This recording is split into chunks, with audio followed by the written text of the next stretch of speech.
وما آتاكم الرسول فخذوه وما نهاكم عنه فانتهوا واتقوا الله إن الله شديد العقاب.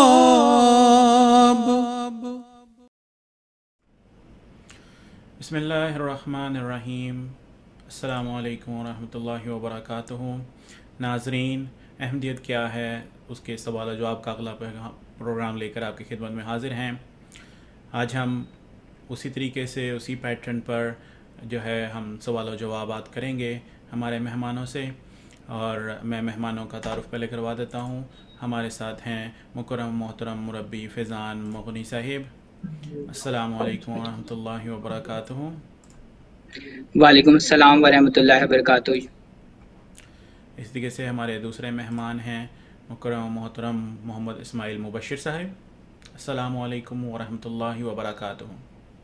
وعلیکم السلام ورحمۃ اللہ وبرکاتہ. ناظرین،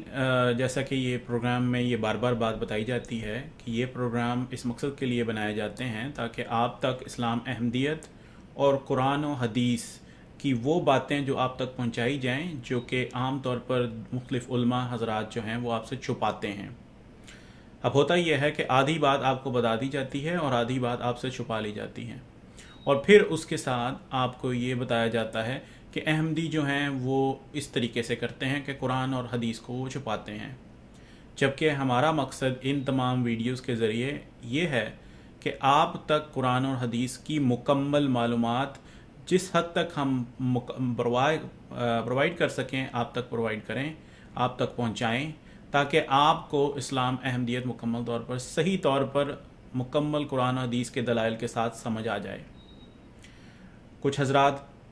کو جب یہ ویڈیوز اپلوڈ ہوتی ہیں تو جب ان کو قرآن و حدیث کی بات سمجھ نہیں آتی یا وہ قرآن و حدیث کو سمجھنا نہیں چاہتے تو وہ غلط الفاظ استعمال کر کے اور برائی کر کے اور گالیاں دے کر اور لعنت بھیج کر صرف اور صرف یہ کامنٹ لکھ کے اپنا کام سمجھتے ہیں کہ قرآن و حدیث کو ہمیں سمجھنے کی ضرورت نہیں، کیونکہ یہ کام ہمارے علماء کا ہے، اور ہمارے علماء نے بتا دیا ہے کہ جو احمدی یا قادیانی جن کو کہا جاتا ہے وہ جو ہیں وہ جھوٹے ہیں، اور ہمیں قرآن و حدیث کے اوپر عمل کرنے کی یا اس کو سمجھنے کی ضرورت نہیں.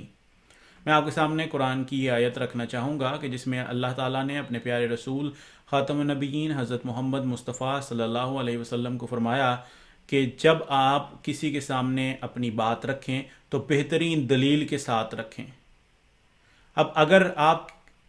اللہ تعالیٰ اپنے پیارے رسول صلی اللہ علیہ وسلم کو یہ فرما رہے ہیں کہ آپ اپنی بات بہترین دلیل کے ساتھ رکھیں، تو یہ کیسے ہو سکتا ہے کہ ہم یہاں پر قرآن و حدیث کے ذریعے آپ کے سامنے دلائل پیش کر رہے ہوں اور آپ یہ کہہ رہے ہوں کہ جی نہیں، ہم نے دلیل نہیں سننی، ہم نے قرآن و حدیث نہیں سننا، ہم نے کوئی دلیل نہیں سننی، تم لوگ کافر ہو، احمدی کافر ہیں، قادیانی کافر ہیں. تو اس لیے میں آپ کے سامنے پھر وہی بات دوبارہ سے رکھوں گا کہ برائے مہربانی ان پروگراموں کو صرف ایک یہ کہہ کر جان مت چھڑا لیں کہ جی یہ ہم کافر ہیں تو ان کا پروگرام جو ہے ایک کامنٹ کر دیا اور بات ختم ہو گئی. آپ سے یہ پوچھا جائے گا کہ کیا اللہ تعالیٰ نے اپنے قرآن و سنت کے ذریعے، اپنی قرآن و حدیث کے ذریعے آپ کو کوئی ایسا مسیح یا مہدی آپ تک بھیجا تھا جس کو آپ نے قرآن و حدیث کے ذریعے جانچ کر پڑتال کر کے اس کو قبول کیا یا اس کو ریجیکٹ کیا؟ اگر آپ نے جانچ و پڑتال نہیں کی تو پھر آپ سے اس کے متعلق سوال کیا جائے گا. تو اس لیے آپ تمام غیر احمدی حضرات جو اور دوسرے جو اردو بولنے والے بہن بھائی جن تک یہ پیغام پہنچ رہا ہے ان سے گزارش ہے کہ آپ قرآن و حدیث کو جو بات یہاں پر بتائی جائے اس کو سمجھنے کی کوشش کریں. اس کو صرف یہ سر سے مت کہہ دیں کہ جی ہم نے نہیں سمجھنا، ہمارا کام نہیں ہے اور یہ صرف ہمارے علماء کا کام ہے. پروگرام کو لے کے چلتے ہیں آگے کی طرف. پہلا سوال میں مکرم محترم مربی فیضان مغنی صاحب کی خدمت میں رکھنا چاہوں گا. تو مربی صاحب، یہ اکثر غیر جماعت یہ سوال کرتے ہیں کہ عرب کے لوگوں کی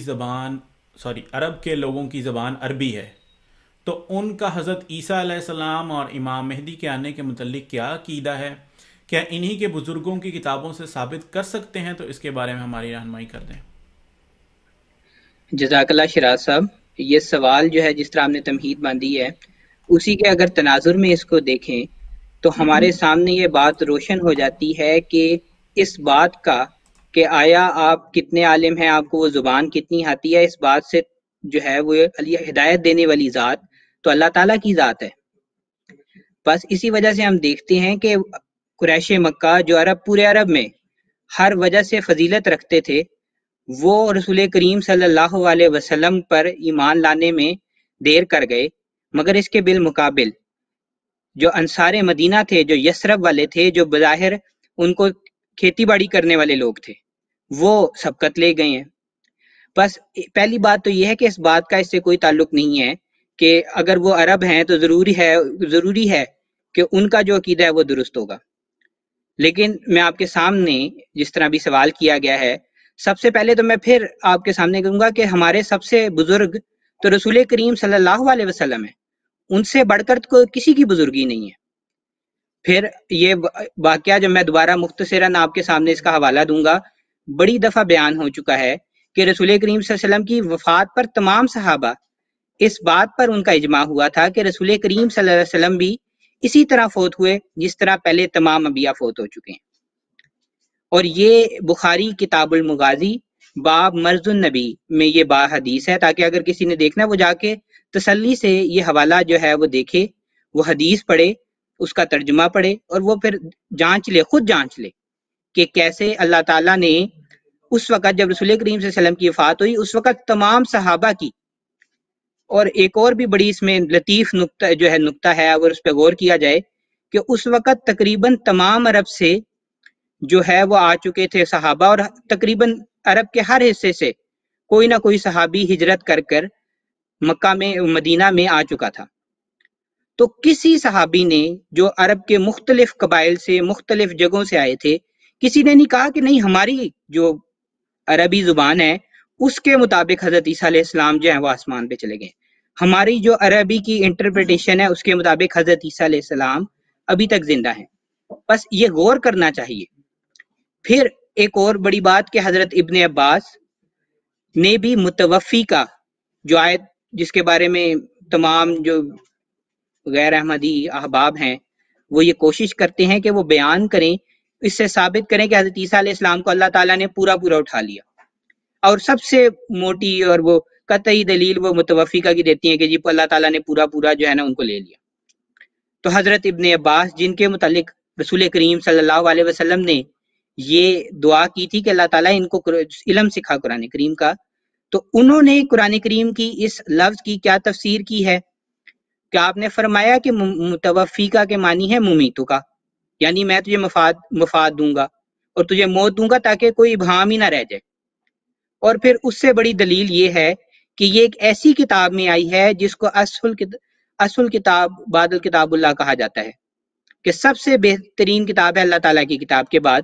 جو رسول کریم صلی اللہ علیہ وسلم کی احادیث پر مبنی ہے۔ بس اس سے بڑھ کر کیا کوئی عربی کتاب ہو سکتی ہے قرآن کریم کے بعد جو رسول کریم صلی اللہ علیہ وسلم کی احادیث پر مبنی ہو؟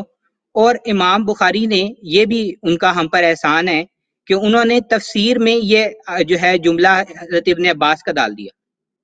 تاکہ اس بارے میں کوئی ابہام نہ رہ جائے، اور اس سے یہ بھی پتہ لگ گیا کہ امام بخاری کا بھی یہ عقیدہ تھا کہ متوفی کا کے معنی ممیتو کا ہیں۔ پھر امام مالک رحمۃ اللہ علیہ کے متعلق مجمع بحار الانوار جلد اول میں علامہ شیخ محمد طاہر گجراتی فرماتے ہیں، اب امام مالک کا بھی تعارف اگرچہ تمام لوگوں کو معلوم ہے لیکن پھر بھی میں ذکر کیے دیتا ہوں کہ امام مالک جو ہے وہ فقہ کے جو 4 بڑے امام ہیں جن کے مسلک کی پیروی کرتی ہے تمام امت محمدیہ، جو 4 بڑے امام ہیں ان میں سے ایک امام مالک ہیں۔ اور امام مالک فرماتے ہیں مطلب یہ امام مالک کے متعلق جو ہے علامہ طاہر گجراتی کا یہ قول ہے، وَالْأَكْثَرُ إِنَّ عِيسَىٰ لَمْ يَمُتْ، کہ اکثر لوگوں کا یہ خیال ہے کہ حضرت عیسیٰ علیہ السلام نہیں مرے، لیکن آپ آگے فرماتے ہیں وَقَالَ مالک ماتا، کہ لیکن مالک کہتے ہیں یعنی امام مالک رحمہ اللہ تعالیٰ کہ وہ مر گئے ہیں۔ اب یہ دیکھیں ادھر بھی انہوں نے کمال خوبصورتی سے اس بات کو بیان کر دیا کہ اگرچہ بعض لوگ ایسے موجود ہیں جو اس بات کو پھیلا رہے ہیں اس بات کو، لیکن اللہ تعالیٰ نے جس شخص کو عزت دی وہ کہہ رہا ہے کہ حضرت عیسیٰ علیہ السلام وفات پا گئے، اور بلا شبہ ان کی بات جو ہے وہ قابل سننے کے لائق ہے اور سمجھنے کے ہمارے تعلق رکھتی ہے کہ کیسے حضرت امام مالک رحمہ اللہ تعالیٰ نے ہمیں یہ صاف صاف بتا دیا کہ حضرت عیسیٰ علیہ السلام کی وفات ہو گئی ہے۔ پھر اب بعض لوگوں کا ایک مسلمانوں کا طبقہ ہے جو صوفی ازم سے بڑا وابستہ ہوتا ہے، تو ان کے لیے علامہ شیخ الاکبر محی الدین ابن عربی، اگرچہ آپ کا تعلق اندلس یعنی اسپین سے تھا لیکن آپ جو ہے وہ عربی تھے، اور اسی لیے آپ کو ابن عربی بھی یہ کہا جاتا ہے، تو ان کے آپ نے جو ہے وہ یہ فرمایا ہے کہ حضرت مسیح علیہ السلام کا رفع دراصل ان کی روح کا عالم سفلی سے جدا ہو کر عالم علوی میں قرار پکڑنے کا نام ہے۔ یہ آپ کی کتاب تفسیر القرآن ہے از علامہ ابن عربی جلد اول صفحہ 296 296، اور یہ بیروت سے شائع شدہ ہے۔ بس اسی طرح ہم یہ دیکھ رہے ہیں کہ یہ اس طرح ہمارے سامنے یہ عرب کے اپنے جو ان کے بزرگان ہیں اور جن کر ایک زمانہ ان کی بزرگی کا قائل ہے، یہ بھی نہیں ہے کہ بس ویسے کوئی پرانے عالم کا نام آپ کے سامنے پیش کر دیا ہے، بلکہ ایک ایسے ہیں جن کی بزرگی کا تمام امت مسلمہ میں سے ایک بڑا حصہ ان کی بزرگی کا قائل ہے۔ پھر آخر میں ایک اور بات کرتا ہوں جس سے یہ بات ثابت ہو جاتی ہے کہ ہدایت کا تعلق اللہ تعالیٰ کے فضل کے ساتھ ہوتا ہے، نہ کہ کسی کی نسب سے، حسب سے، نہ کسی جغرافیہ میں اس کے پیدا ہونے سے۔ بس آپ کے سامنے میں سورہ جمعہ کی ایک آیت رکھتا ہوں جس میں اللہ تعالیٰ حضرت رسول کریم صلی اللہ علیہ وسلم کو فرما رہا ہے وَآخَرِينَ مِنْهُمْ لَمَّا يَلْحَقُوا بِهِمْ، یہ مطلب حضرت رسول کریم صلی اللہ علیہ وسلم کی بعثت ثانیہ کے متعلق اللہ تعالیٰ جو ہے وہ فرماتا ہے کہ ایک ایسے لوگوں میں بھی رسول کریم صلی اللہ علیہ وسلم کی بعثت ہوگی جو ابھی تم سے نہیں ملے، یعنی جو تمہارے سامنے یہ جو صحابہ ہیں ان سے نہیں ملے لیکن بعد میں آنے والے ہیں۔ اب یہ ایسا سوال تھا کہ بلا شبہ اس کے اوپر جو صحابہ تھے وہ چونک گئے، اور انہوں نے حضرت رسول کریم صلی اللہ علیہ وسلم سے پوچھا کہ یہ کون لوگ ہیں دوسرے،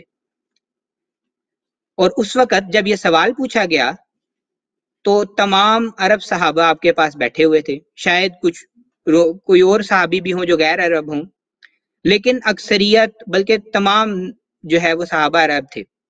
ایک ان میں فارسی الاصل شخص بیٹھا ہوا تھا جو فارس سے آیا ہوا تھا، فارس جس کو آپ موجودہ دور میں ہم ایران کہہ سکتے ہیں، کہ وہ ایران کے علاقے سے حضرت سلمان فارسی رضی اللہ تعالیٰ عنہ جو ہے وہ ہدایت کی تلاش کرتے ہوئے آخر کار رسول کریم صلی اللہ علیہ وسلم کے در پر آئے، اور وہاں پر انہوں نے اللہ تعالیٰ کے ایمان سے اور اللہ تعالیٰ کے فضل سے انہوں نے اسلام قبول کیا۔ تو رسول کریم صلی اللہ علیہ وسلم نے جو ہے وہ فرمایا لو کان الایمان عند الثریا لنالہ رجل او رجال من ہؤلاء، یعنی جب ایمان ثریا ستارے پر اٹھ جائے گا تو پھر ایک شخص بعض اشخاص کی جماعت جو ہے وہ اس کو دوبارہ ایمان کو دنیا میں قائم کر دے گی۔ اب یہ جب آپ نے بات فرمائی ہے تو اس وقت آپ نے حضرت سلمان فارسی کی طرف اشارہ فرمایا، اور آپ نے حضرت اس وقت فرمایا کہ یہ سلمان فارسی کی یا ایرانی نسل لوگ ہوں گے، وہ لوگ اس کو لائیں گے۔ تو یہ تو رسول کریم صلی اللہ علیہ وسلم نے ہمارے سامنے یہ بات ثابت کر دی کہ تمام عرب آپ کی طرف موجود تھے۔ آپ نے کسی عرب کی کسی یمنی صحابی کی طرف ہاتھ کر کے نہیں فرمایا، نہ کسی آپ نے قریشی صحابی کی طرف، نہ کسی انصار کے کسی صحابی کی طرف آپ نے اشارہ کر کے فرمایا، بلکہ ایک فارسی الاصل صحابی کی طرف اشارہ کر کے فرمایا۔ بس یہ بھی جو میں نے آپ کے سامنے حدیث کا حوالہ پیش کیا ہے یہ بخاری کتاب التفسیر سورہ الجمعہ میں موجود ہے۔ بس ان تمام جو یہ میں نے آپ کے سامنے یہ پیش کی ہیں احادیث، ان سے پتہ لگتا ہے، اور یہ جو حوالہ جات میں نے بھی آپ سے سامنے پیش کیے ہیں، کہ ہدایت کا تعلق اللہ تعالیٰ کے فضل کے ساتھ ہے، اور نہ کسی کے عرب دان ہونے سے تعلق ہے، نہ کسی کے جو ہے وہ انگریز ہونے کے ساتھ، نہ کسی کے ہندوستانی ہونے کے ساتھ، نہ کسی کے ایرانی ہونے کے ساتھ، لیکن جس بات کا اللہ تعالیٰ نے ہمیں اشارہ دیا ہے کہ کون لوگ ہوں گے جو ایمان کو سریا سے واپس لائیں گے، تو آپ نے اس کا اشارہ ایک غیر عربی اجمی کی طرف کیا. بس اس بات کے تناظر میں ہم دیکھتے ہیں تو یہ ہمیں پتہ لگتا ہے کہ بلا شبہ جو ہدایت دینے والا ہے وہ اللہ تعالیٰ ہے، اور اللہ تعالیٰ سے ہدایت دینی چاہیے، اور انہی سے ہدایت طلب کرنی، اللہ تعالیٰ ہی سے ہدایت طلب کرنی چاہیے، نہ کہ عام لوگوں سے. وآخر دعوانا ان الحمدللہ رب العالمین. جزاک اللہ ربی صاحب، آپ نے مکمل تفصیل اس کی بیان کر دی ہے، اور میرا خیال ہے کہ جو لوگ یہ اعتراض کرتے ہیں کہ صرف عرب کے لوگوں میں ہی مسیح یا مہدی آ سکتا ہے، ان کے لیے یہ جواب مکمل ہوگا اور کوئی تشفی کی ضرورت نہیں رہے گی. اگلے سوال کے لیے میں جاؤں گا مکرم محترم محمد اسماعیل مبشر صاحب کی خدمت میں. مبشر صاحب، جیسا کہ حضرت عیسیٰ کے مزار مبارک کے مقابلے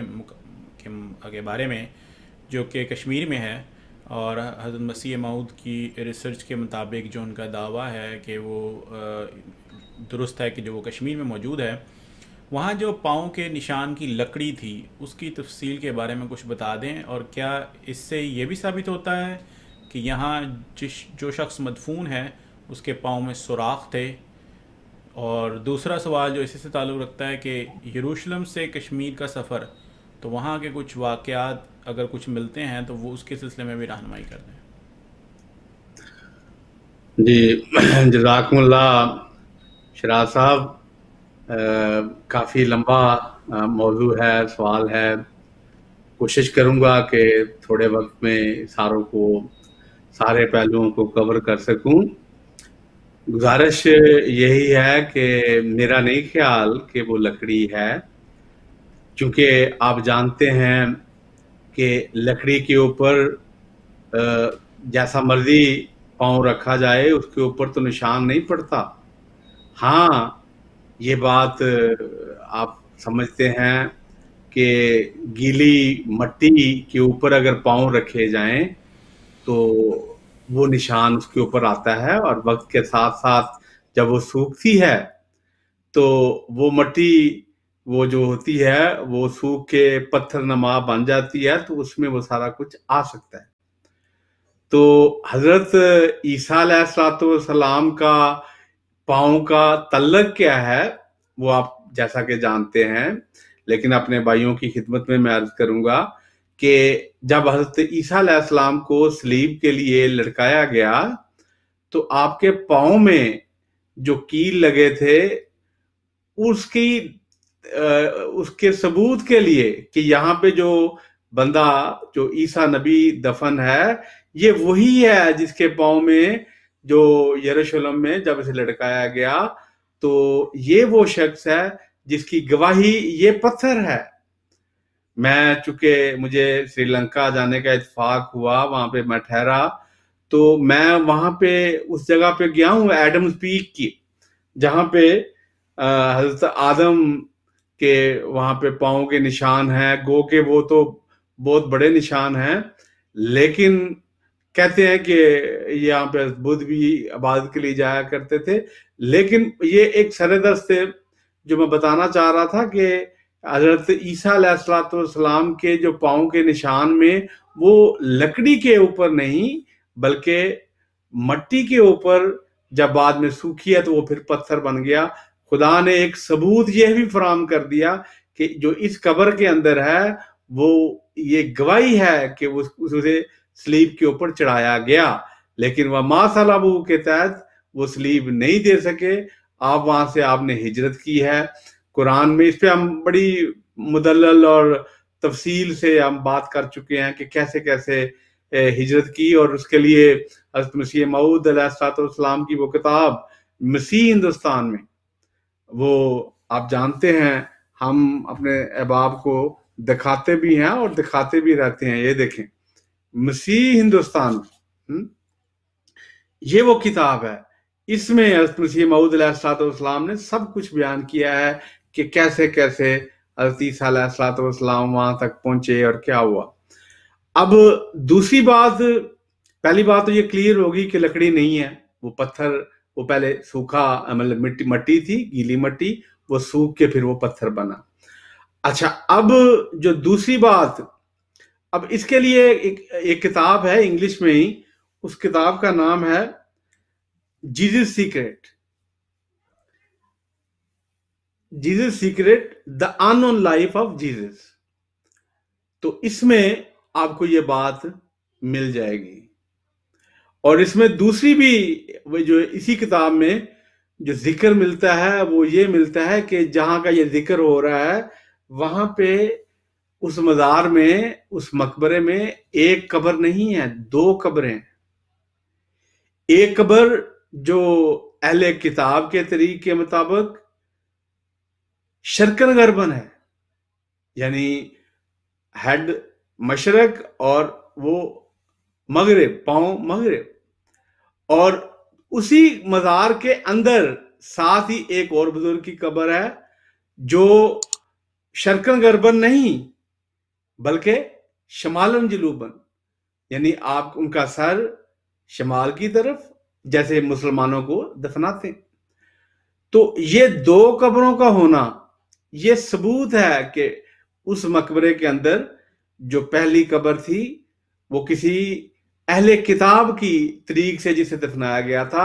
اور مسیح نبی اللہ عیسیٰ مسیح کی قبر ہے۔ اس کی بابت میں آپ کی خدمت میں عرض کرتا ہوں کہ ایک کتاب جسے تاریخ کبیر کہتے ہیں کشمیر کے حوالہ سے، یہ 1902 میں امرتسر سے یہ شائع ہوئی تھی، اور اس کے مصنف جو ہیں وہ حاجی محی الدین صاحب ہیں۔ انہوں نے یہ لکھا ہے، کیا لکھا ہے کہ ایک قبر یعنی روزہ بل میں 2 اشخاص کی قبر ہے، ایک قبر جو عیسیٰ سے منسوب ہے جو شرقن غربن ہے، اور دوسری قبر جو نیک بزرگ کی ہے جن کا نام سید نصیر الدین صاحب ہے، اور وہ بھی اس مزار میں ہی، یعنی ان کی قبر بھی اس مزار میں، وہ شمال جنوبن ہے۔ تو یہ بات پہلے تو یہ کنفرم ہو جانی چاہیے کہ جو لوگ وہاں پہ گئے ہیں انہوں نے اس چیز کو جا کے دیکھا ہے، اور حضرت مسیح موعود علیہ السلام کا یہ ایک احسان ہے کہ آپ نے اتنی تفصیل کے ساتھ، یہ آگے میں بیان کروں گا کہ کس طرح آپ نے اس کے اوپر نہ صرف 1 بات 2 بات بلکہ مختلف حوالوں سے اسے ثابت کیا۔ تو اسی حوالہ سے میں اسی سوال کے اگلے حصے کی طرف جانے کی کوشش کروں گا۔ تو اس میں اب یہ بات بھی ذہن میں ہمیں رکھنی چاہیے کہ بعض الفاظ جو ہوتے ہیں وہ بڑے معنی خیز ہوتے ہیں۔ اب یوز آصف، یہ اگر غور کریں تو یہ مشابہ ہے یسوع سے، بائبل میں حضرت عیسیٰ علیہ السلام کو یسوع کہا گیا بار بار۔ تو اور کشمیر جو ہے وہ کاشیر، کا مطلب ہے اس جیسا، اور اشیر شام کا نام ہے۔ تو حضرت عیسیٰ علیہ السلام نے جیسے شام کا علاقہ تھا ویسے ہی آپ نے کشمیر میں جا کے وہاں رہنے کا آپ نے اسے مراد ہے کہ درجہ اولا اسے ٹھہرایا ہے کہ وہ شام کی طرح کا تھا۔ حالانکہ آپ افغانستان بھی گئے، ایران بھی گئے، اور دوسری جگہ پہ بھی آپ گئے، لیکن آ کے ٹھہرے وہیں پہ۔ اس کی ایک بڑی وجہ جو ہم پہلے بھی بیان کر چکے ہیں، قرآن نے بتایا تھا کہ وہ اونچی چشموں والی جگہ جو ہے۔ تو اس حوالے سے یہ آپ کی خدمت میں یہ سمپل سی تو یہ بات ہے جو عرض کر دی گئی۔ اب رستے کے حالات کے حوالے سے جیسے کہ پہلے بھی بتایا جا چکا ہے، ہم ربی صاحب نے پچھلے سوال و جواب میں یہ اس چیز کو کھول کے رکھا تھا کہ جب یہ ہجرت کر کے وہاں سے چلے ہیں، حضرت مریم اور حضرت عیسیٰ علیہ السلام 7 حواری تھے، اور یہ چلتے چلتے ترکی میں اور نصیبین کے علاقے میں وہاں جب یہ پہنچتے ہیں تو وہاں پہ پہلے ہی بادشاہ کو پتہ لگ چکا تھا کہ وہی عیسیٰ جو ہے وہ وہاں یہاں پہ آیا ہے، اور ساری صورتحال۔ تو وہاں پہ جب یہ پہنچے تو وہاں پہ ان لوگوں کو، یعنی جو خاص جو حضرت عیسیٰ علیہ السلام کے حواری تھے، انہیں پکڑ لیا گیا، جیل میں ڈالا گیا، مختلف لمبی بات ہے۔ وہاں پہ حضرت عیسیٰ علیہ السلام نے وہ جو معجزے ہیں وہ دکھائے ہیں، اور جو قرآن کریم میں سورہ مائدہ آیت 115 میں وہ جو نزول مائدہ والا واقعہ ہے وہاں پہ وہ ہوا ہے۔ اس پہ پھر وہ بادشاہ کے دل میں محبت پیدا ہوئی ہے اور وہاں سے اس نے آپ کے ساتھ محبت کا سلوک کیا اور پھر وہاں سے وہ نکلے. تو یہ رستے میں حالات تو، اور پھر اس کے لیے حضرت مسیح موعود علیہ السلام نے تو باقاعدہ، یہ دیکھیں اگر کیمرہ دکھا سکے تو یہ وہ نقشہ ہے جو سفر کشمیر کا نقشہ ہے، دیکھیں غور سے. تو یہ نقشہ حضرت مسیح موعود علیہ السلام نے اپنی کتاب میں چھاپا ہوا کہ کہاں سے حضرت عیسیٰ علیہ السلام وہ فلسطین سے کیسے نکلتے چلتے چلتے کہاں پہ، ایران میں، پھر افغانستان میں، اور پھر ادھر پاکستان میں. اس ٹائم تو پاکستان نہیں تھا، لیکن جو آپ کہہ لیں کہ مری سے اور پھر پنجاب سے ہوتے ہوئے کس طرح وہاں پہ کشمیر میں پہنچے. تو یہ سارے وہ راستے ہیں جو مختلف طریق سے حضرت مسیح موعود علیہ السلام نے یہ ثابت کیے. پھر مری میں ہی حضرت مریم کی قبر کا وہ جو میں نے آپ کو پہلے بھی دکھائی تھی وہ تصویر دکھائی ہے کہ حضرت مریم کا مزار مری میں ہے. تو یہ وہ سارے واقعات ہیں جو سلسلہ بسلسلہ چلتے ہوئے یہ ثابت کرتے ہیں کہ حضرت عیسیٰ علیہ السلام نمبر 1 قرآن کے ذریعے، نمبر 2 حدیث کے ذریعے، نمبر 3 جو مشاہدہ اس کی وجہ سے، تاریخ جو تاریخ کبیر ہے اس کی وجہ سے، پھر یہ سارے والے آپ کے سامنے ہیں. اور اس سے جس کے دل میں تھوڑی بہت بھی محبت ہو، سوچنے کی طاقت ہو، غور کرنے کی طاقت ہو، اور وہ سوچنا چاہ رہا ہو اور اس پہ فکر کرنا چاہ رہا ہو، تو اسے تو یہ سب کچھ مل سکتا ہے. لیکن جیسے شراز صاحب نے انٹرو میں بتایا، جس نے نہیں ماننا اس نے نہیں ماننا، اس نے بغیر دیکھے ہی ہمارے پروگرام کے اوپر لعنت اللہ لکھ کے آگے چلے جانا ہے. آپ کو کیا پتہ نہیں ہے اے محمد مصطفیٰ صلی اللہ علیہ وسلم کے ماننے والوں، کہ آپ کو پتہ نہیں ہے کہ جو مکہ میں وہ بڑھیا تھی جو کیا کہتی تھی کہ مجھے پتا چل رہا ہے کہ مکے میں ایک محمد آیا ہے اور جادوگر ہے، میری یہ عمر ایسی نہیں ہے کہ میں اپنے ایمان کو خراب کروں، میں یہ علاقہ ہی چھوڑ دیتی ہوں. تو کیا ہوا؟ اس نے اپنا سامان جو اس کے پاس اس کا کل کائنات تھی وہ باندھا اور گھر سے نکلی. تو کیا ہوا؟ خدا کی قدرت دیکھیں کیا ہوا. آگے سے کون ملا؟ وہی خاتم الانبیاء، وہی محمد مصطفیٰ صلی اللہ علیہ وسلم. تو اسی سے ہی اس عورت نے، اس بڑھیا نے کہا کہ میں جب وہ نکل رہے تھے تو آن سلم کا گزر ہوا، تو آن سلم نے اسے کہا کہ آؤ بڑھیا میں آپ کو چھوڑ دیتا ہوں. ان کا سامان اٹھایا سر پہ اور چل پڑے. تو راستے میں اس عورت نے کیا کہا؟ اس بڑھیا نے کہا کہ نیک باپ کی اولاد معلوم ہوتے ہو، بتاؤ. پہلے اس نے واقعہ سنایا. اس نے کہا کہ میں یہاں سے کیوں جا رہی ہوں، مجھے پتا چلا ہے یہاں پہ ایک جادوگر آ گیا جس کا نام محمد ہے اور کوئی بھی اس کے جادو سے بچتا نہیں ہے، تو میں اس عمر میں اپنے ایمان کو بچانے کے لیے یہاں سے جا رہی ہوں. تو حضور صلی اللہ علیہ وسلم نے کوئی دلیل نہیں دی، کوئی راستے میں اسے یہ نہیں بتایا. ہاں جب اس کے سارا سفر طے کر کے جہاں پہ اس نے جانا تھا اس کا سامان رکھا، تو اس نے آگے سے کیا کہا؟ اس بڑھیا نے کہا کہ آپ نیک باپ کی اولاد معلوم ہوتے ہو، بتاؤ آپ کا نام کیا ہے. تو دیکھو رحمت اللہ عالمین صلی اللہ علیہ وسلم نے کیا کہا کہ ہاں بڑھیا میرا نام وہی محمد ہے. تو پھر کیا تھا؟ اس نے کہا جادو چل گیا. یہ ہے نمونہ ہے محمد مصطفیٰ صلی اللہ علیہ وسلم. تو کیا ہوا؟ تو وہی بڑھیا جو کہتی جو جا رہی تھی،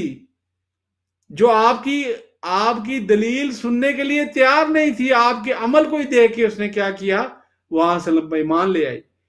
آج آپ یہ واقعات بڑے جوش اور بڑی محبت سے آپ غیروں کو سناتے ہو، اور اوپر سے رویہ کیا کر رہے ہو؟ وہ محمد مصطفیٰ صلی اللہ علیہ وسلم کا رویہ کیا تھا؟ جب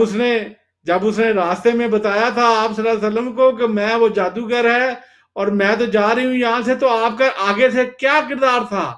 آپ نے نعوذ باللہ کیا اس کا سامان پھینک دیا تھا؟ کہ نعوذ باللہ معاذ اللہ کیا اسے الٹیاں گالیاں دینا شروع کر دی تھی؟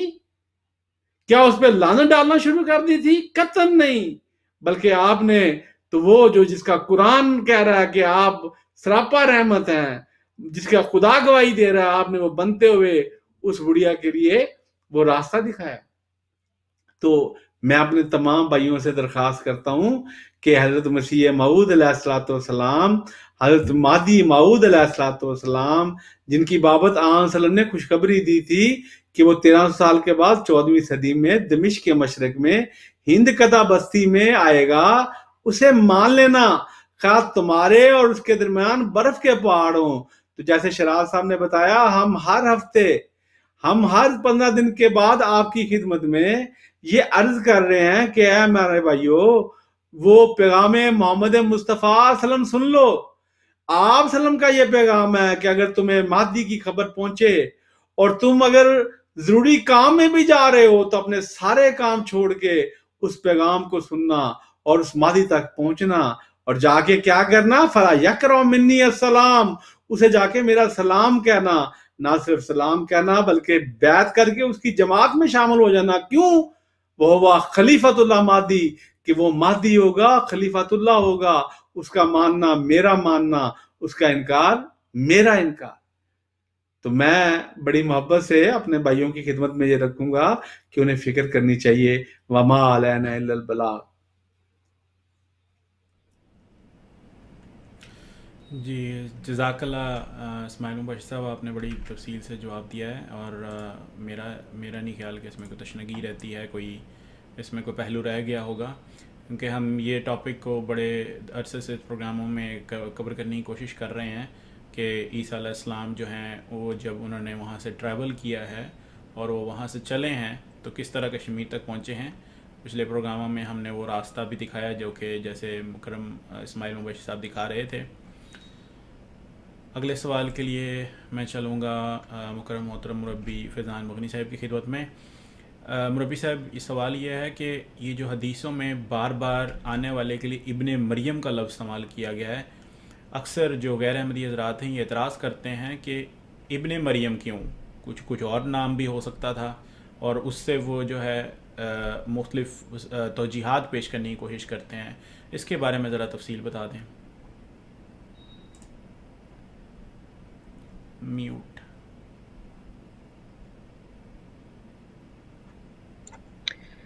جزاک اللہ شراز صاحب، بڑا اہم سوال آپ نے کیا ہے، اور واقعی یہ سوال جو ہے وہ لوگوں کے ذہنوں میں اٹھتا ہوگا، لیکن اس سوال کو نظر رکھتے ہوئے ہمیں خدا تعالیٰ کے جو سنت ہے اس کو بھی مد نظر رکھنا چاہیے۔ ہم سب اس بات پر ایمان رکھتے ہیں کہ حضرت عیسیٰ علیہ السلام جو تھے وہ ایک سچے نبی تھے اور وہ اللہ تعالیٰ کے ایک برگزیدہ نبی تھے، مگر یہ مسئلہ ان کے ساتھ بھی پیش آیا جب یہودیوں نے کہا کہ آپ کیسے آ گئے؟ آپ کے آنے سے پہلے تو ایلیا نبی نے آنا تھا جس کا ملاکی نبی نے ہم سے وعدہ کیا تھا۔ بس اب جب یہ مسئلہ حضرت عیسیٰ علیہ السلام کے سامنے پیش کیا گیا کہ آپ کیسے مسیح ہو سکتے ہیں جب تک کہ حضرت ایلیا ابھی آسمان سے آئے ہی نہیں، تو اس کا بڑا لطیف سا جواب حضرت عیسیٰ علیہ السلام نے ہمارے سامنے پیش کیا۔ حضرت عیسیٰ علیہ السلام فرماتے ہیں کہ یہ یوحنا جو حضرت یحییٰ علیہ السلام ہیں یہی ایلیا ہیں۔ بس اس واقعے نے، اس پورے جو ایونٹ ہوا ہے، اس نے ہمیں یہ بات بتائی ہے کہ اللہ تعالیٰ جو ہے مشابہت دے کر آنے والا جو ہوتا ہے اس کی پیشگوئی فرماتا ہے، بجائے اس کے کہ پورا صحیح بتا دے کہ یہ اس کا مکان نمبر ہوگا، یہ اس کی گلی نمبر ہوگی۔ خدا تعالیٰ کی یہ سنت نہیں ہے، بلکہ خدا تعالیٰ اشاروں کنایوں میں بتاتا ہے تاکہ جو ایمان رکھنے والے ہیں، جو طلب رکھنے والے ہیں، وہ اس کو ڈھونڈیں اور اس خدا تعالیٰ کے فرستادہ کو قبول کریں۔ لیکن یہ بات بھی یاد رہے کہ اللہ تعالیٰ کوئی نشانیاں بتانے میں بخل نہیں کرتا، بلکہ صاف صاف انداز میں بتا دیتا ہے کہ وہ اس کی نشانیاں کیا ہوں گی۔ پھر ایک اور بات، جب ہم یہ مشابہتوں کا مضمون لے کر چلتے ہیں تو اللہ تعالیٰ سورہ مزمل میں آیت نمبر 16 میں فرماتا ہے، بسم اللہ الرحمن الرحیم، انا ارسلنا الیکم رسولا شاہدا علیکم کما ارسلنا الی فرعون رسولا۔ یہاں پر اللہ تعالیٰ جو ہے وہ رسول کریم صلی اللہ علیہ وسلم کی طرف اشارہ کرتے ہوئے فرماتا ہے اور لوگوں سے مخاطب ہے کہ یقیناً ہم نے تمہاری طرف ایک رسول بھیجا ہے جو تم پر نگران ہے، جیسا کہ ہم نے فرعون کی طرف بھی ایک رسول بھیجا تھا۔ اب یہ ہم پہلے بھی اس بات کا ذکر کر چکے ہیں کہ رسول کریم صلی اللہ علیہ وسلم نے بھی تواتر کے ساتھ ایسی احادیث بیان فرمائی جس میں آپ نے اپنی امت اور رسول کریم صلی اللہ علیہ اور حضرت موسیٰ علیہ السلام کی امت یعنی یہود سے مشابتیں بیان کی ہیں۔ بس اسی مشابتوں کے سلسلوں کو لیتے ہوئے جس کا اللہ تعالیٰ نے قرآن کریم میں ذکر کیا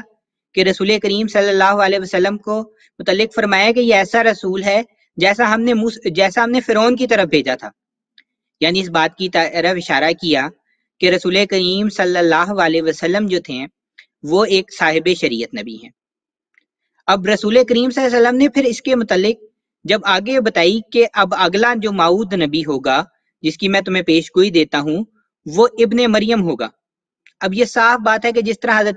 حضرت موسیٰ علیہ السلام کے بعد ان کی جو امت تھی اس کی بہتری کے لیے، اس کی بھلائی کے لیے ایک شخص نے آنا تھا، اس شخص کے نام سے آپ نے مشابہت دی رسول کریم صلی اللہ علیہ وسلم نے، اور اس بات کا بتایا کہ کیسے جس طرح قرآن کریم کہتا ہے کہ یہ دونوں امتیں مشابہ ہیں، تو اسی کو مد نظر رکھتے ہوئے جیسے پہلا نبی حضرت موسیٰ کے مشابہ، دوسرا نبی جو دوسرا موعود نبی آئے گا وہ حضرت عیسیٰ علیہ السلام کے مشابہ۔ پھر جب ہم اس بات کو بیان کرتے ہوئے حضرت مسیح موعود علیہ السلام نے بھی اپنی کتاب تذکرۃ الشہادتین میں کافی خصوصیت کے ساتھ 16 مشابتوں کا ذکر کیا ہے جو آپ کی حضرت عیسیٰ علیہ السلام کے ساتھ ہیں۔ سب سے پہلی مشابہت تو آپ نے یہ بیان فرمائی ہے کہ بنی اسرائیل میں جتنے بھی انبیاء آئے حضرت موسیٰ علیہ السلام کے بعد، لیکن کسی کے متعلق پیش گوئی نہیں تھی کہ وہ آئے گا، صرف ایک ہی نبی تھا جس کے متعلق پیش گوئی تھی، جس کے متعلق تمام امت موسوی انتظار کر رہی تھی، تمام یہودی انتظار کر رہے تھے کہ وہ نبی آئے گا اور ہماری حالت بدلے گا، تو وہ حضرت عیسیٰ علیہ السلام تھے۔ اسی طرح رسول کریم صلی اللہ علیہ وسلم نے بھی جس نبی اللہ کے آنے کی ہمیں بابت بتایا وہ آپ نے بتایا کہ وہ ابن مریم کے مشابہ ہوگا، نہ کہ یہ کہ وہ ابن مریم خود ہوگا، کیونکہ دوسری قرآن کریم کی آیات سے صاف پتہ لگتا ہے کہ حضرت عیسیٰ علیہ السلام وفات پا چکے تھے۔ اب میں آپ کے سامنے جیسا کہ میں نے ذکر کرنا شروع کیا تھا کہ تذکرۃ الشہادتین جو حضرت مسیح موعود علیہ السلام کی تصنیف لطیف ہے، اس میں آپ نے اپنی اور حضرت عیسیٰ علیہ السلام یعنی حضرت مسیح ابن مریم کی 16 خصوصیات اور مشابہتوں کا ذکر کیا ہے۔ تو میں آپ کے سامنے ان میں سے اب چند ایک رکھتا ہوں وقت کی مناسبت کے ساتھ۔ سب سے پہلی تو مشابہت جس کا بھی میں نے تھوڑی دیر پہلے ذکر کیا ہے وہ یہ تھی کہ موعود نبی تھے، وعدہ دیا گیا تھا۔ حضرت عیسیٰ علیہ السلام کے آنے کا یہود کو وعدہ تھا، اور امام مہدی اور مسیح جو اس امت کے لیے تھا اس کے آنے کا بھی رسول کریم صلی اللہ علیہ وسلم نے وعدہ دیا تھا۔ پھر اس کا دوسرا مشابہت اور خصوصیت یہ ہے جو حضرت عیسیٰ علیہ السلام کی اور حضرت مسیح موعود علیہ السلام کی ہے، وہ یہ ہے کہ جس وقت آپ آئے اور جس علاقے میں آپ آئے وہاں پر سلطنت برباد ہو چکی تھی۔ ہندوستان کے علاقے میں مسلمان ایک عرصہ دراز سے حکومت کرتے آ رہے تھے، مگر جب مسیح موعود علیہ السلام کا نزول ہوا تو وہ سلطنت ختم ہو چکی تھی۔ اسی طرح یہود کی بھی سلطنت جو کافی عرصے سے یروشلم اور اس کے اطراف میں وہ کرتے آ رہے تھے وہ ختم ہو چکی تھی، اور اب وہاں پر ایک باہر کی حکومت حاکم تھی۔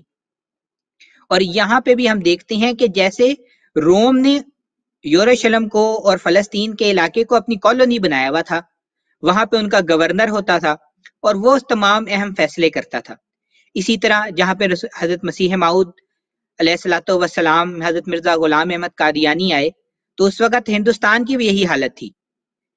وہاں پر بھی مسلمانوں کی اپنی حکومت ختم ہو چکی تھی اور انگریزوں کا ایک گورنر تھا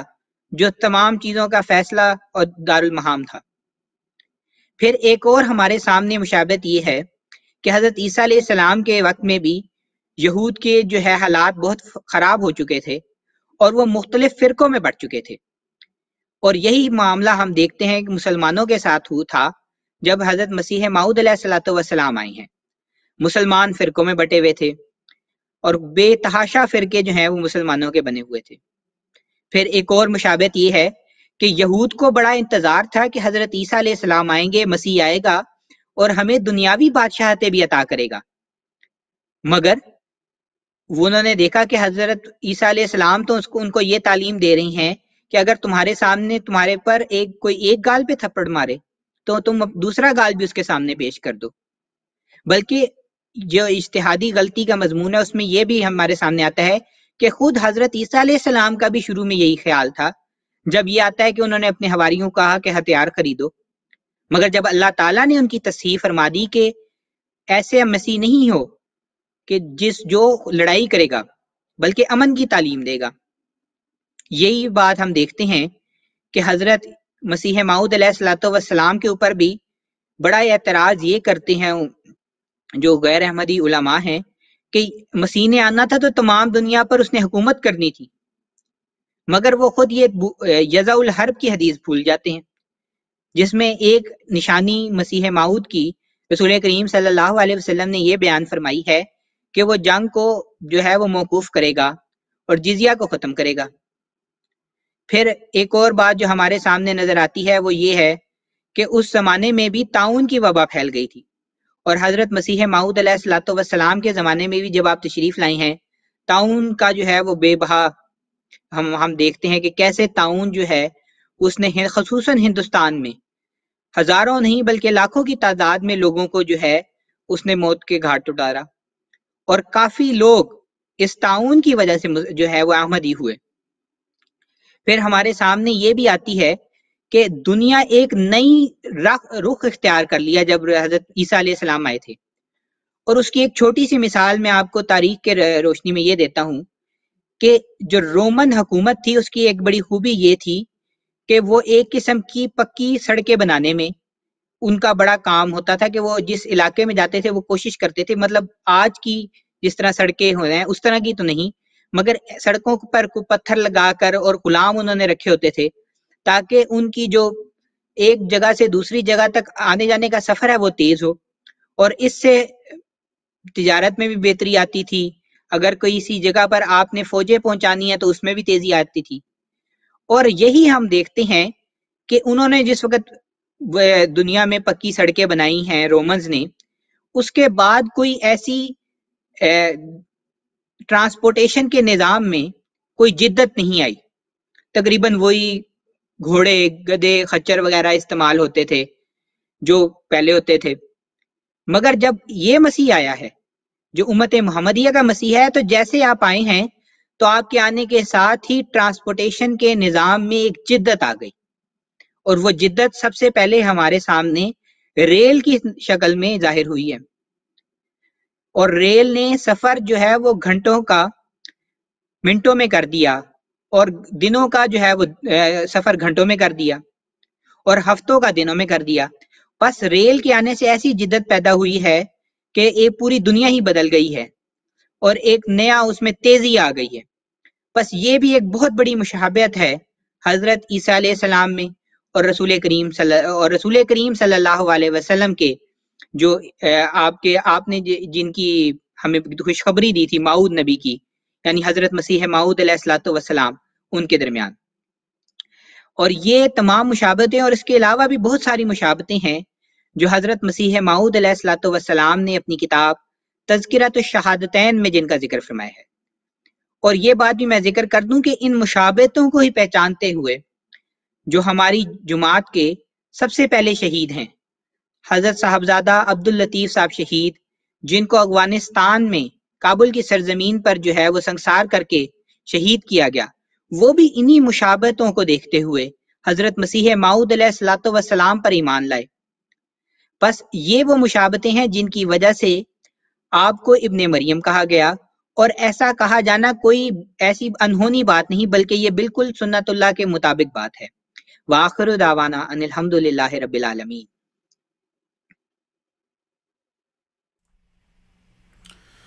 جزاک اللہ مربی صاحب، آپ نے بڑی تفصیل کے ساتھ تذکرۃ الشہادتین کا اپنے حوالہ دیا ہے. تو میں ناظرین کو سے یہ ضرور گزارش کروں گا کہ آپ اس کتاب کو پڑھیں. اس میں 16 مشابہتیں جو ہیں وہ مسیح علیہ السلام نے اس میں تحریر فرمائی ہیں، اور آپ کو خود اندازہ ہو جائے گا کہ یہ کیوں پڑھنی ضروری ہے اور اس کا فائدہ کیا ہوگا. کیونکہ جب جیسے میں اپنی بات کرتا ہوں کہ میں ایک نیا احمدی ہوں، میں نے پہلے بیت میں پیدائشی احمدی نہیں ہوں، تو اسی طریقے سے جب آپ کسی مسیح کو پہچانتے ہیں تو آپ چاہتے ہیں کہ آپ اس کو اور مضبوطی سے اس کو پکڑ لیں. آپ چاہتے ہیں کہ جس سے آپ پیار کرتے ہیں اس سے آپ کا تعلق اور مضبوط ہو جائے. تو جب آپ یہ جو شناخت جو مختلف مشابہات ہیں، یہ جب آپ مسیح علیہ السلام میں شناخت کریں گے کہ یہ دیکھو یہ ہیں ان کی باتیں، یہ ان کی خصوصیات ہیں، تو آپ کا تعلق مسیح علیہ السلام سے اور خلافت سے اور مضبوط ہو جائے گا. اور خاص طور پر جو غیر احمدی حضرات ہیں وہ ان کے لیے یہ، کیونکہ یہ سوال کے جوابات دیے جا رہے ہیں، تو اس میں اگر وہ ان کو دور جانے کی ضرورت نہیں ہے. alislam.org ہماری ویب سائٹ ہے، اس کے اوپر یہ کتاب موجود ہے اور آپ بڑی ایزیلی ڈاؤن لوڈ کر کے PDF کے ذریعے فون کے اوپر، موبائل کے اوپر، کمپیوٹر کے اوپر ڈاؤن لوڈ کر کے پڑھ سکتے ہیں.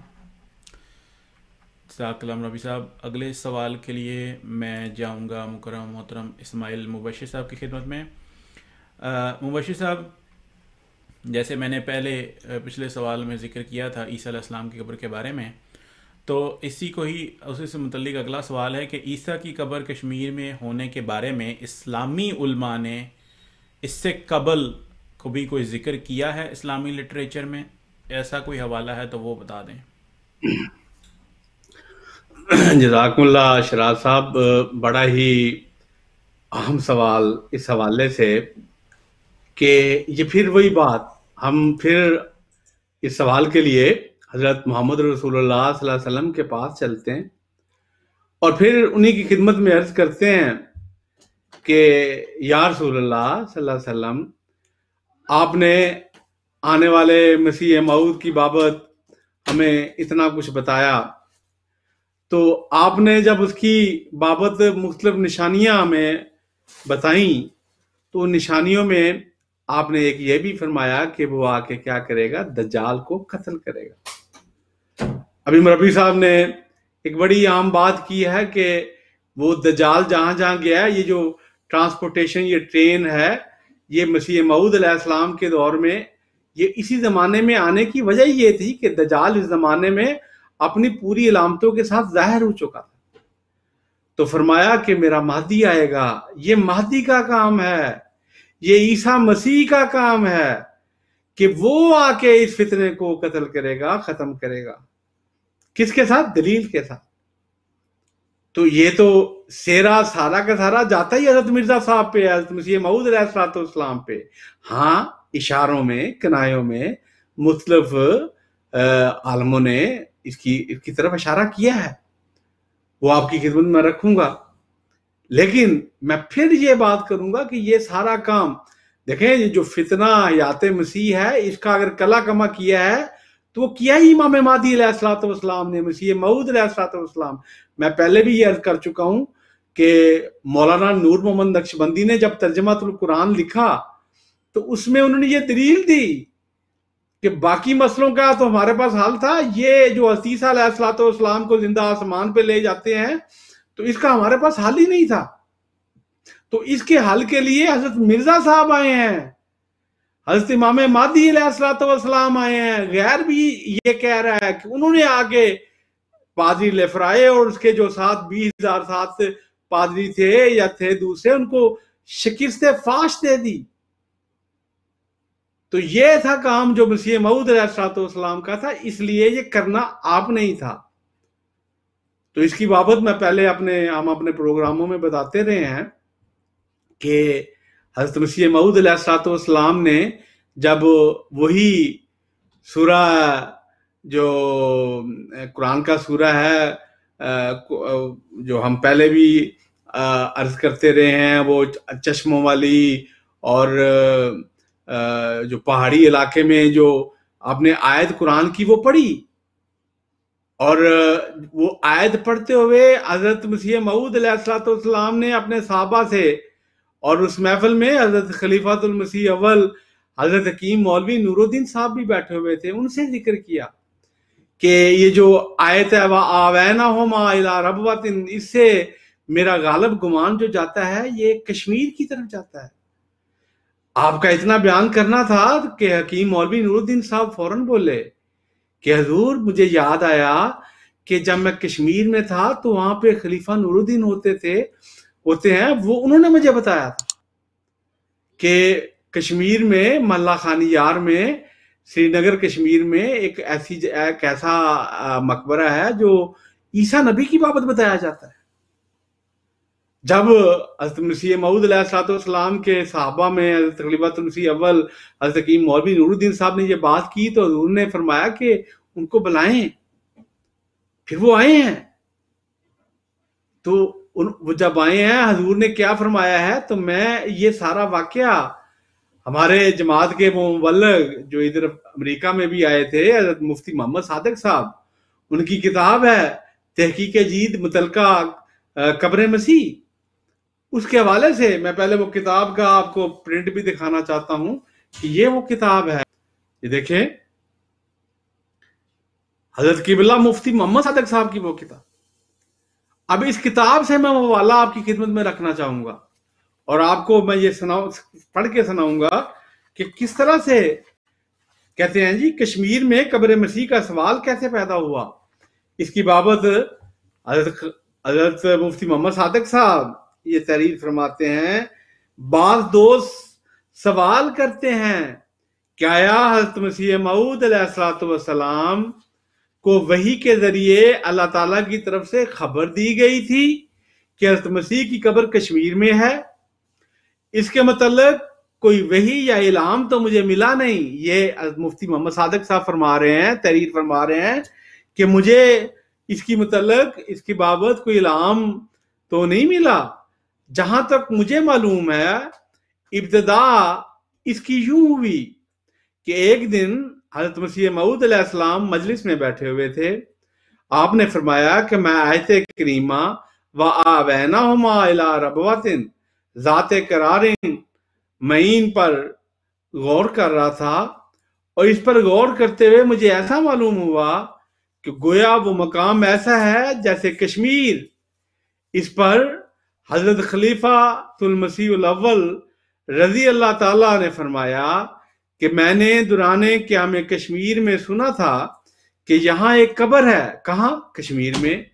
جسے عیسیٰ کی قبر کہتے ہیں، اور یہ بات مجھے خلیفہ نور الدین صاحب نے بتائی تھی، جو اپنی ڈیوٹی کے سلسلہ میں سارے شہر کا گشت کیا کرتے تھے، اور کہ بعض لوگ اس نبی کا روزہ اور بعض شہزادہ نبی کا روزہ کہتے ہیں۔ اس پر حضرت مسیح موعود علیہ السلام نے خلیفہ نور الدین صاحب کو جموں سے بلایا اور آپ کو حکم دیا کہ سری نگر جا کر اس کے متعلق مکمل تحقیقات کریں، اور آپ کو حکم دیا۔ چنانچہ خلیفہ صاحب وہاں گئے اور 6 ماہ وہاں رہے۔ اس عرصہ میں انہوں نے وہاں کے بڑے بڑے علماء سے دستخط کرا لیے کہ یہاں یہ قبر عیسیٰ کی قبر مشہور ہے۔ اس کی بابت کہتے ہیں 500 لوگوں کے میں نے دستخط کروائے، اور جن میں اکثریت علماء کی تھی۔ لکھا ہے کہ اور بعض لوگوں نے تو اس کی تائید میں بعض کلمی کتابوں سے ہمیں شہادتیں پیش کی۔ اس وقت کشمیر میں لوگ صاف کہہ دیتے تھے کہ یہ کس کی قبر ہے، مگر بعد میں مطلب حضرت مفتی محمد صادق صاحب فرما رہے ہیں کہ اس وقت تو یہ صاف کہہ دیتے تھے یہ کس کی قبر ہے، لیکن لکھتے ہیں مگر بعد میں پنجاب کے مولویوں نے وہاں جا کر اس سے روکا، یہ لکھا ہوا ہے۔ لیکن بات وہی ہے کہ آج امریکی محققین یہ ثابت کر چکے ہیں، دکھا چکے ہیں کہ یہ وہی قبر ہے روزہ بل، جو میں آپ کی خدمت میں رکھ چکا ہوں کہ یہ عیسیٰ علیہ السلام کا ہی روزہ ہے جو آپ کے سامنے رکھا گیا ہے۔ یہ گواہی ملتی ہے۔ لیکن ہاں اشاروں میں کنایوں میں جب ہمارے وہ خلیفہ نور الدین صاحب وہاں پہ گئے ہیں، انہوں نے جا کے 600 جو بندے ہیں ان کی گواہیاں لی ہیں، جن میں اکثریت علماء کی ہے۔ لیکن جو اصل کام، جو وفات مسیح والا کام ہے، جو مولوی نور محمد نقشبندی نے لکھا اور دیگر آج تک کہہ رہے ہیں، وہ تو حضرت مسیح موعود علیہ السلام نے ہی کرنا تھا۔ آپ مسیح ہندوستان کو ہی دیکھ لیں، اس کے علاوہ ادالہ عوام میں دیگر کتب ان کو دیکھ لیں، اب اس حوالے سے یہ بات مطلب یاد رکھنے کے قابل ہے کہ کس طریق سے حضرت مسیح موعود علیہ الصلوۃ والسلام نے وہاں پہ وہ بھیجا ہے، اور وہ وہاں پہ جا کے انہوں نے تحقیق کی ہے، اور وہ گئے ہیں، اور اس کے حوالے سے انہوں نے جا کے اس چیز کو دیکھا ہے اور وہ ثبوت دیا ہے کہ یہ ہے وہ سلسلہ۔ اب دیکھیں کہ کس طرح امام مہدی علیہ السلام نے کسر صلیب کی کرتے ہوئے فتنہ حیات مسیح کا کلا کما کیا، اور حضرت عیسیٰ علیہ السلام کی قبر کا ذکر کر کے اور گواہیاں لے کر ثابت کر دیا کہ حضرت عیسیٰ علیہ السلام زندہ آسمان پر نہیں بلکہ فوت ہو چکے ہیں۔ یہی تھا لِیَہْلِکَ مَنْ ہَلَکَ عَنْ بَیِّنَةٍ وَیَحْیَیَ مَنْ حَیَّ عَنْ بَیِّنَةٍ، یہ تھی وہ ہلاکت دلیل جو آپ نے یہ دے کے یہ ثابت کر دیا کہ حضرت عیسیٰ علیہ السلام آسمان پہ نہیں گئے، زندہ نہیں بلکہ فوت ہو چکے ہیں۔ آپ کا مقبرہ کہاں ہے؟ سری نگر کشمیر محلہ خان یار میں، اور اس کی تصاویر بھی آپ کو دکھائی جا چکی ہیں۔ وَمَا عَلَيْنَا إِلَّا الْبَلَاغُ۔ جزاک اللہ مبشر صاحب، آپ نے بڑی تفصیل سے سوال کا جواب دے دیا ہے، اور ہم سوال کے مختلف پہلوؤں کے اوپر مختلف طریقوں سے جواب دینے کی کوشش کر رہے ہیں تاکہ جو ہمارے غیر احمدی حضرات ہیں وہ ان سوالوں کے جوابات سے متعلق کسی قسم کی تشنگی محسوس نہ کریں، اور وہ ہر قسم کا سوال جو ہے وہ ان کو جواب ملتا رہے۔ اگر آپ اور سوال کرنا چاہتے ہیں تو ہمارا فیس بک کا پیج موجود ہے، اس کی ڈیٹیل اس ویڈیو کی ڈسکرپشن میں موجود ہوگی، آپ وہاں پر ہمارا سوال ہم سے پوچھ سکتے ہیں۔ اگلے سوال کے لیے میں جاؤں گا مکرم محترم مربی فیضان مغنی صاحب کی خدمت میں۔ مربی صاحب، سوال یہ ہے کہ آن حضرت صلی اللہ علیہ وسلم نے جب معراج کی رات کا جو سفر کیا، جو احادیث میں، کیونکہ یہ ایک بہت بڑا اہم واقعہ ہے، تو تاریخ اسلام میں اس رات کو حضرت عیسیٰ کے بارے میں حضرت صلی اللہ علیہ وسلم نے ذکر کیا، تو اس کے بارے میں کچھ بتائیں کہ انہوں نے کیا دیکھا اور اس کی کیا اہمیت ہے۔ جزاک اللہ شراز صاحب، سب سے پہلے تو میں اس بات کا جو ہے وہ سامنے رکھنا چاہتا ہوں اپنے سامعین کے کہ معراج کی کیا حقیقت ہے، کیونکہ آدھے سوال کا جواب اور جو کافی سارا ابہام جو لوگوں کے ذہنوں میں پیدا ہوتا ہے وہ اس وجہ سے ہے کہ وہ یہ گمان کرتے ہیں کہ معراج جو ہے وہ دراصل جسمانی تھا، لیکن دراصل جو ہمیں قرائن سے پتہ لگتا ہے، جو احادیث سے پتہ لگتا ہے، جو قرآن کریم سے پتہ لگتا ہے، وہ ہمیں یہ پتہ لگتا ہے کہ دراصل یہ معراج جو تھا وہ آپ کا جسمانی نہیں تھا، آپ جسم سمیت آسمانوں کی سیر پہ نہیں گئے تھے، بلکہ یہ ایک کشف تھا، اور یہ آپ کو خدا تعالیٰ نے دکھایا تھا۔ بس اس کے بارے میں سب سے پہلے تو آپ کے سامنے سورہ بنی اسرائیل کی ایک آیت پیش کرتا ہوں۔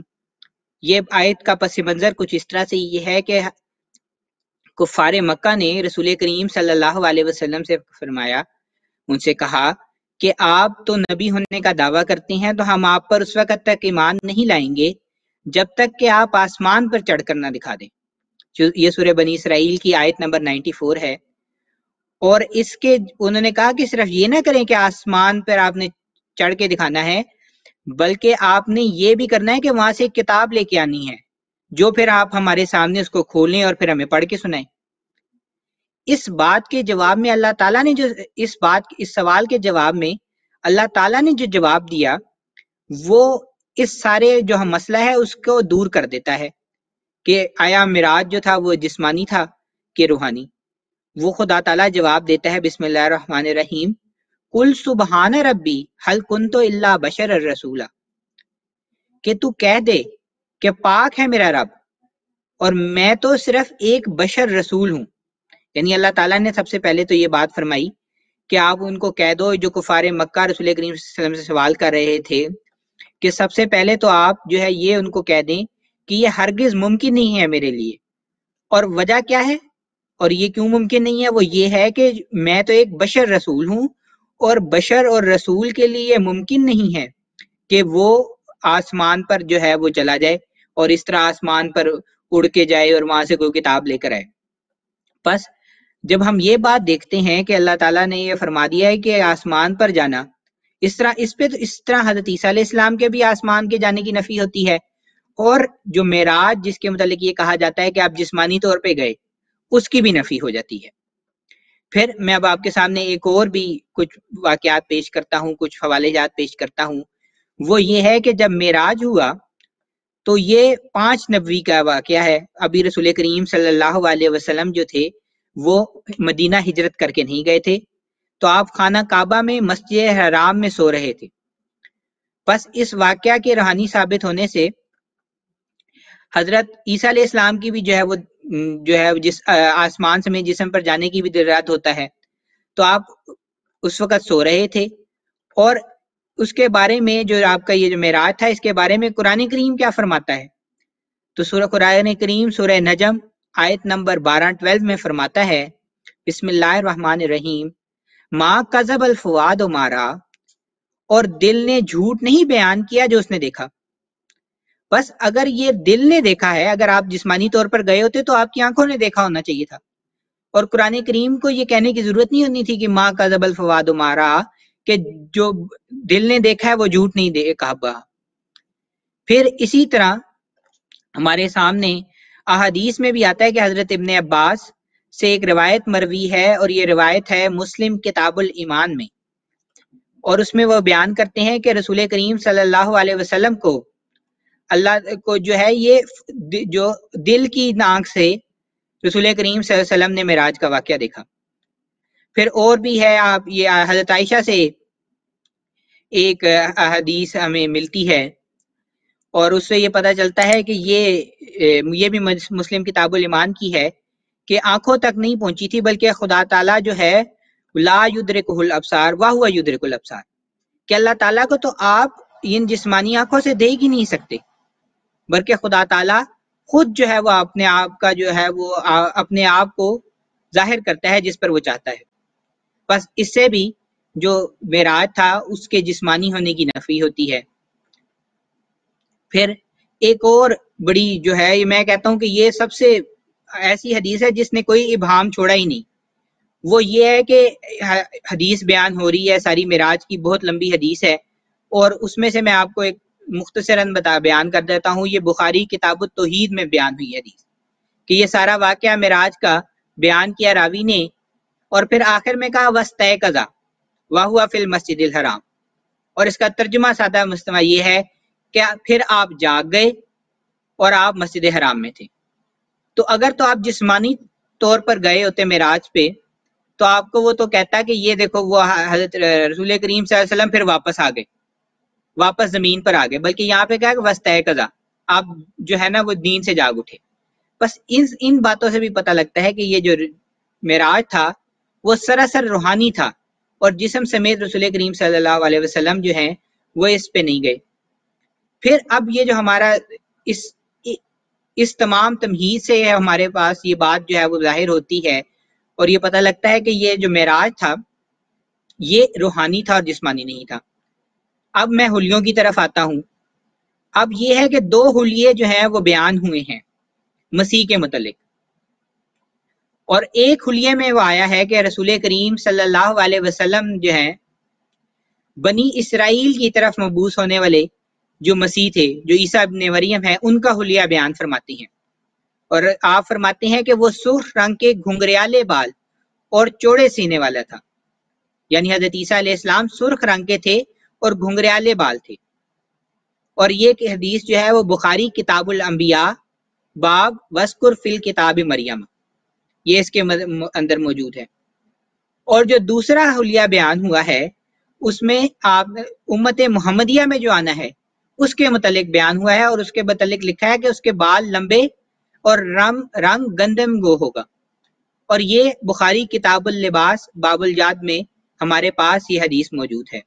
پھر اسی طرح ابو داؤد کی کتاب میں بھی آتا ہے کہ مہدی کی پیشانی کشادہ اور ناک اونچی ہوگی۔ تو بس یہ حلیے سے ہی پتہ لگ جاتا ہے کہ حضرت مسیح علیہ السلام کا یہ 2 مختلف حلیے بیانے تھے، یا تو ہمیں یہ ماننا پڑے گا کہ نعوذ باللہ یہ کوئی کانٹرڈکشن آ گئی رسول کریم صلی اللہ علیہ وسلم کی بات میں، مگر اگر ہم ساری ان باتوں کو جو ہم ابھی آپ کے سامنے بیان کی ہیں، ان ساری باتوں کو تناظر میں آپ دیکھیں اور پتہ لگے کہ یہ دراصل دو وجودوں کا ذکر ہو رہا ہے، اور جہاں پر آپ نے آنے والے مسیح کا ذکر کیا وہاں پہ آپ نے ساتھ ہی مسیح الدجال کا بھی ذکر کیا کہ وہ کعبہ کے گرد جو ہے نا وہ چکر لگا رہا ہوگا، اور اس سے یہ بیان مطلب یہ ہوتا ہے کہ وہ کوشش کر رہا ہوگا مسلمانوں کو نقصان پہنچانے کی، مگر مسیح الدجال جو ہے وہ پھر اس سے مسلمانوں کی خلاصی کرائے گا۔ اور جیسے کہ ابھی پچھلے سوال کے جواب میں بڑی تفصیل سے یہ بیان ہوا ہے کہ دجال کا سب سے بڑا فتنہ یہ تھا کہ اس نے مسلمانوں کو جو ہے وہ عیسائی کرنا شروع کیا ہوا تھا، اور ان کو وہ ایک خدا کی عبادت سے ہٹا کر تین خداؤں کے پیچھے لگا رہا تھا، اور یہ اس عقیدے کے پیچھے لگا رہا تھا کہ خدا نعوذ باللہ خدا تعالیٰ کا بیٹا ہے۔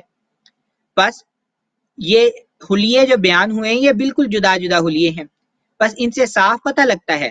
کہ حضرت مسیح جو حضرت موسیٰ علیہ السلام کے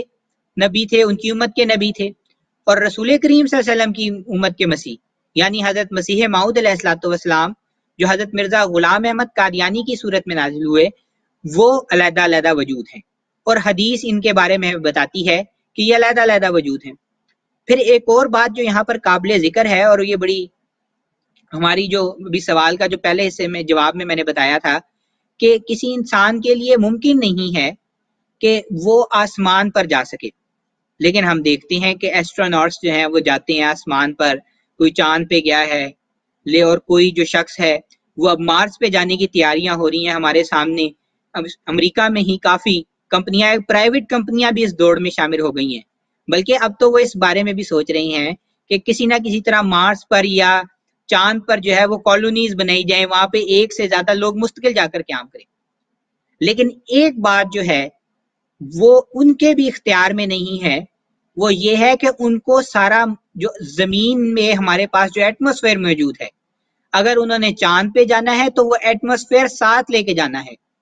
انہوں نے وہ آکسیجن ساتھ لے کے جانی ہے۔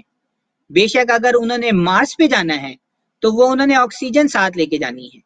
اور اگر انہوں نے ایسے سوٹ پہننے ہیں یا ایسی جگہوں پہ رہنا ہے جو ان کو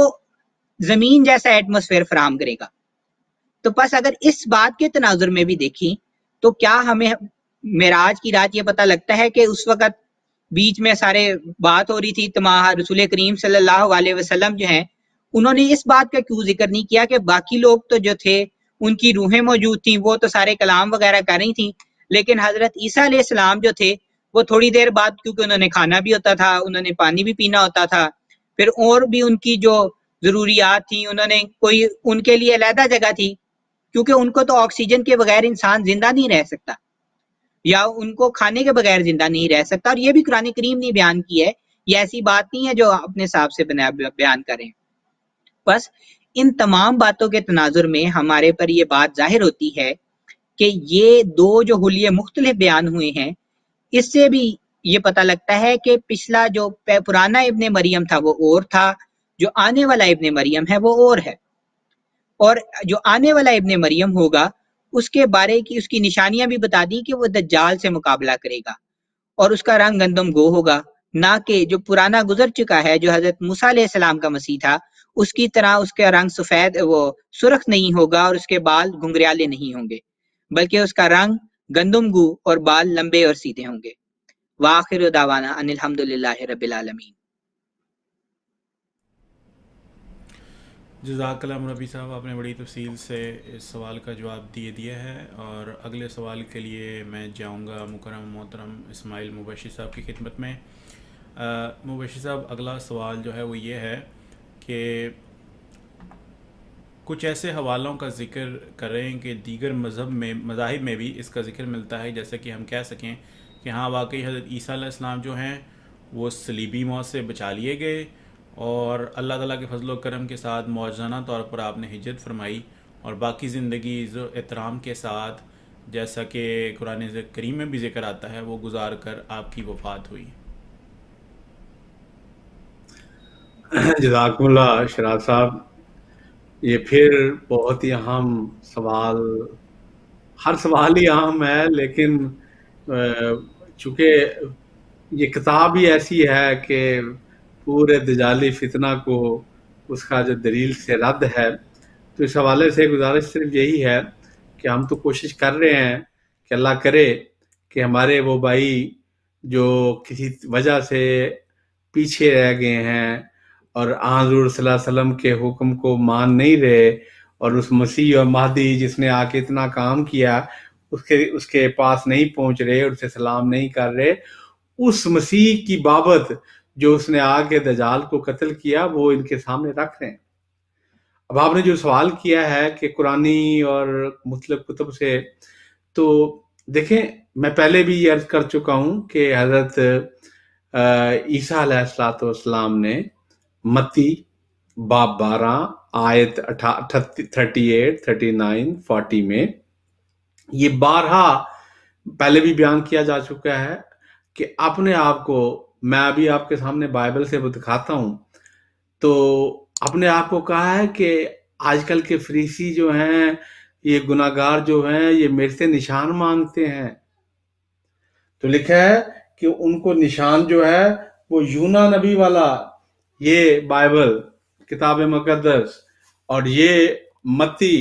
باب 38 39 میں آپ کے سامنے وہ دوبارہ کھول کے رکھ کے پڑھ رہا ہوں